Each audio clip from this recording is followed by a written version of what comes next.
이번 이야기는 대학생 때 친구에게 들은 것으로 자신의 친구들에게 일어났다며 전해들은 이야기를 해드리겠습니다. 원래라면 영문을 알 수 없는 실종으로 끝났을 것을 카톡으로 본인의 행동을 생중계한 것이라 알 수 있었다고 합니다.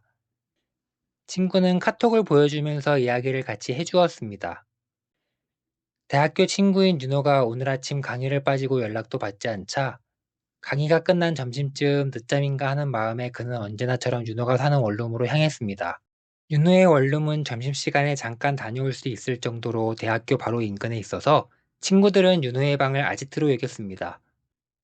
그래서 방문할 때 다들 안주나 술을 사가지고 방문해서 게임을 하면서 같이 술을 마셨기에 강의에 지각을 하는 일이 꽤 있었습니다. 분명 평소처럼 새벽같이 게임을 하고 늦잠을 자고 있을 게 뻔한 터라 다음 전공 강의를 듣게 하기 위해서 깨울 생각이었습니다. 오후에 전공은 실습에 해당하는 터라 빠지면 문제가 커서 같은 조언으로서 내버려 둘 수는 없었다고 합니다. 자취방으로 걸어가면서 친구들끼리는 중요한 강의 전에 이렇게 깨워주는 사람에게 밥을 사는 안목의 룰이 있었기에 뭐를 먹을까 하면서 카톡방에 질문을 하면서 가고 있었답니다.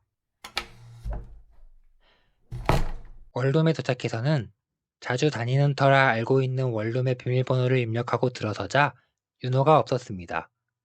윤호가 일어난 지 얼마 안 돼서 잠시 편의점을 갔나 하는 생각에 카톡으로 메시지를 보내고 잠시 방 안을 둘러보았습니다.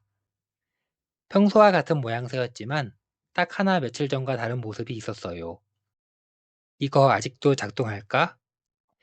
진수는 방 한구석에서 탁자 위에 올라가 있는 매우 오래되어 보이는 브라운관 TV를 발견했습니다. 그렇게 바랜 플라스틱 틀, 두꺼운 유리 화면, 요즘과 다르게 뒤편이 매우 두꺼웠습니다. 와, 요즘 이런 거 보기 힘든데 대체 어디서 주워온 거지? 친한 친구들의 카톡방에 해당 브라운관 TV를 올린 후 친구들의 반응이 좋자 그는 현재 상황을 생중계하기 시작했습니다. 이것저것 둘러보며 호기심이 동한 그는 TV 전원을 눌렀습니다. 스크린에 흐릿한 화면이 떠오르더니 이내 회색 화면이 나타났다. 그런데 화면이 완전히 작동하기 전에 어디선가 속삭임이 들렸습니다. 도와줘, 살려줘. 진수는 순간적으로 등골이 서늘해졌다고 합니다. 착각이겠지? 그는 헛 웃음을 지으며 채널을 돌렸다. 전원이 연결되어 있었지만 케이블이 연결되어 있지는 않은지 채널이 돌아가지 않자 그는 오기가 생겼는지 계속 리모컨을 눌러보았다고 합니다. 그 순간 TV 속에 기묘한 영상이 나타났다. 화면 속에는 오래된 극장 한 곳이 비치고 있었다. 낡고 붉은 벨벳 의자, 무대 위에는 누군가 서 있는 듯한 실루엣.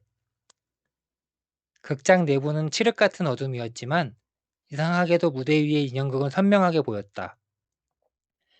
비디오 테이프가 들어있는 것 같다면서 진수가 해당 사진을 찍어서 카톡에 공유했다며 그 사진을 보여주었을 때 저는 회색빛 화면만을 볼 수 있었습니다. 다른 친구들도 다들 회색빛 화면만을 보았다고 합니다. 위의 내용은 진수가 카톡으로 올린 내용을 바탕으로 화면에 이렇게 나온다고 표현한 것입니다. 해당 인형이 계속 뭐라고 하는 것 같아서 TV의 음향을 키우자 이상하지만 어딘가 익숙한 목소리가 들려왔다. 어서 오십시오. 이제 막 공연이 시작됩니다. 진수는 예감이 좋지 않은지 리모컨을 들고 끄려 했지만 버튼이 작동하지 않았다. 여기서부터는 카톡의 글이 급하게 쓰인 것인지 글이 마구 무너져 있었고 이에 걱정된 친구가 전화한 것을 받으면서 생중계했다고 합니다. 친구는 빨리 나오라며 진수에게 닥달을 했지만 진수는 모에 홀린 듯 TV 안의 내용만을 이야기하며 나가려는 생각을 하지 않았다고 합니다. 화면 속 인형들이 마치 살아있는 듯 움직여 그렇지만 그들의 눈은 텅 빈 구멍이었고 입은 비정상적으로 찢어져 있어. 팔다리는 뗐다가 붙인 듯 제각각이야. 결정적으로 그들의 손발에는 실이 달려 있어. 정말 흥미로운걸? 진수는 화면을 응시했다. 그런데 극장 무대 한쪽에 익숙한 얼굴이 보였다. 윤호? 이 방의 주인인 윤호가 TV 안에 있었습니다. 그는 무대 위에서 다른 인형들처럼 실에 매달려 있었습니다. 관절 부위는 붉게 물들어 있었다고 합니다. 그리고 그의 입이 열렸다. 그의 목소리는 고통에 겨워 힘겨워 말하는 모양새였다. 진수야, 도와줘. 그 순간 화면이 번쩍이며 TV에서 이상한 소리가 들려왔다. 윤호의 몸이 덜컹 움직이더니 마치 누군가가 조종하는 것처럼 기괴하게 비틀렸다. 그리고 그의 입에서 나온 것은 공연이 시작됩니다. 진수는 소스라치게 놀라며 정신이 든 듯 그제야 TV 코드를 뽑았지만 TV는 여전히 켜져 있다며 비명을 질렀습니다. 그는 비명을 지르며 방을 빠져나가려 했지만 어느새 온 방이 어두워져 있었고 방문을 잠그지도 않았는데 덜컹거리기만 하고 열리지 않았다고 합니다. TV 화면이 더욱 커진 듯 느껴졌고 화면 속의 극장은 점점 더 선명해졌습니다. 그리고 화면 속에서 무언가가 튀어나왔다. 하얀 실, 마치 화면 속에서 직접 나온 것처럼. 윤호와 연결된 것과 같은 하얀 실이 천천히 진수를 향해 뻗었다. 으악! 진수는 필사적으로 저항했지만 하얀 실과 연결된 진수의 몸은 점점 화면 속으로 빨려 들어갔습니다. 그의 몸은 점차 붕 떠올랐다. 그리고 마지막으로 보인 것은 친구의 다급한 목소리가 들리는 그의 스마트폰이었습니다. 점심시간이 끝날 즈음 해당 카톡과 전화를 듣고 걱정이 된 친구들이 윤호의 집으로 찾아왔고 곧이어 문을 열고 바로 들어왔습니다. 혹시 몰라서 현관문을 열어놓은 상태로 진행했다고 합니다. 전화 내용을 들어보면 역시나 그럴만하기는 했습니다. 반은 안에 들어갔고 반은 밖에 있었다고 하네요. 밖에 있던 친구의 말에 의하면 방 안에 들어가는 것이 꺼림칙한 기분이 들었다고 합니다.